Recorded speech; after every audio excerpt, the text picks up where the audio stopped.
राज्यभरामध्ये उष्णतेची लाट पसरलेली आहे। 16 एप्रिल या दिवशी 10 वर्षांमधलं एप्रिल महिन्यामधलं सर्वात उष्ण दिवस ठरलेला आहे।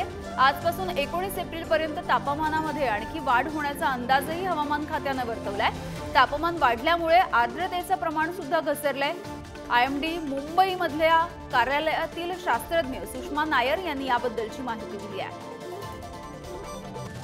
मुंबईतील वाढत्या तापमानाचा फटका फक्त नागरिकांना बसत नसून तो फटका पशु पक्षी यांना देखील बसत आहे। मुंबईमधील काल सर्वात जास्त तापमान आहे ते नोंदवण्यात आलेलं आहे। आपण पाहू शकतो या ठिकाणी मुंबईमध्ये देखील मोठ्या प्रमाणात झाडं झुडपं आहेत आणि त्याच प्रमाणात त्या झाडांवरती राहणारे अनेक पशु पक्षी देखील आहेत। परंतु मुंबईमध्ये वाढणारे हे जे तापमान आहे त्या तापमानाचा फटका मोठ्या प्रमाणात या पशु पक्ष्यांना देखील पडताना पाहायला मिळतंय।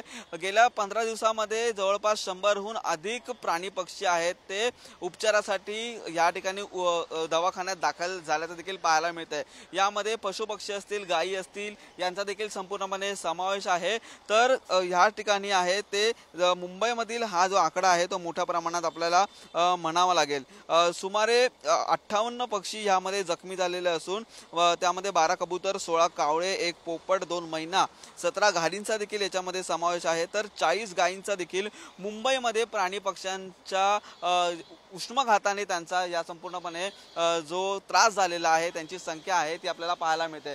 त्यामुळे प्राणी पक्षी असतील त्यांना देखील हा मोठ्या प्रमाणात त्रास होत असून मुंबईतील तापमान येत्या दिवसामध्ये वाढणार आहे। जर घराबाहेर पडत असाल तर अति महत्त्वाचं काम असेल तर दुपारच्या वेळी घराबाहेर पडा आणि आपल्यासोबत प्राणी पक्षी असतील, पशु पक्षी असतील त्यांची देखील काळजी घ्या असं देखील आवाहन आहे ते या ठिकाणी प्रशासनाच्या माध्यमातून करण्यात आलेलं आहे। नक्कीच ही संपूर्णपणे बाब लक्षात घेता हवामान खात्याने देखील हा संपूर्णपणे अंदाज आहे तो वर्तवलेला आहे। व्हिडिओ न्यूज प्रकाश निखिल चव्हाण, पुढारी न्यूज, मुंबई।